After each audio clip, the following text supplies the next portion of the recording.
আপনারা দেখেছেন তারেক রহমান মৌলবাদের উত্থান নিয়ে খুব চিন্তিত। আপনারা দেখেছেন বিএনপির মির্জা ফখরুল ইসলাম আলমগীর সাহেব দক্ষিণপন্থীদের উত্থান নিয়ে অনেক চিন্তিত। আপনারা দেখেছেন বিএনপির আরেক পাগলা আছে ফজলু, আমরা বলি এর জন্য দ্রুত ইনজেকশনের ব্যবস্থা করেন। আওয়ামী লীগের টাকলা মুরাদ যেভাবে এই দেশে থাকতে পারে নাই, বিএনপি ফজলু যদি আলেমদেরকে নিয়ে বাড়াবাড়ি করে, আলেমরা তার দীপ্ত জবাব দেওয়ার জন্য 24 ঘন্টা প্রস্তুত আছেন। আমরা তারেক রহমান এবং বিএনপির কাছে জানতে চাই, মৌলবাদীদের নিয়ে আপনাদের এত চিন্তা, দক্ষিণপন্থীদের নিয়ে আপনাদের এত চিন্তা, ইসলামপন্থীদের নিয়ে আপনাদের এত চিন্তা, খুনিদেরকে নিয়ে আপনাদের এত চিন্তা নয় কেন?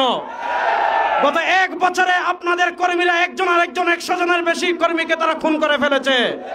আমরা জানতে চাই, চাঁদাবাজদের নিয়ে আপনাদের এত চিন্তা নয় কেন? সুরদের নিয়ে আপনাদের এত চিন্তা নয় কেন? আপনাদের কর্মীরা বালু চুরি করে, সিলেটের পাথর চুরি করে। সুতরাং আপনারা মৌলবাদদের নিয়ে চিন্তা করতে হবে না, ইসলামী রাজনীতি নিয়ে চিন্তা করতে হবে না, চোর ডাকাত সন্ত্রাসদের নিয়ে চিন্তা করেন। 2 নম্বর আরেকটা কথা বলবো, 2024 সালের জুলাই আগস্টের গণবিপ্লবের মাধ্যমে আমরা ভারতের আধিপত্যবাদকে পরাজিত করেছি। বাংলাদেশে যদি বাম রাজনীতির নামে কেউ ভারতের দালালি করে, সেই ভারতের দালালদের হাত ভেঙে দেওয়ার জন্য প্রস্তুত আছেন। আপনারা দেখেছেন আমাদের বাংলাদেশের বরেণ্য 2 জন শিক্ষাবিদ, ডক্টর সরওয়ার এবং ডক্টর আসিফ মাহতাব উৎস, তারা এই উম্মার তন্ত্র প্রহরী, বাংলাদেশের সভ্যতার অন্যতম পাহারাদার। তাদেরকে বাংলাদেশের একটা কুলাঙ্গার তাদেরকে হত্যা করার হুমকি দিয়েছে।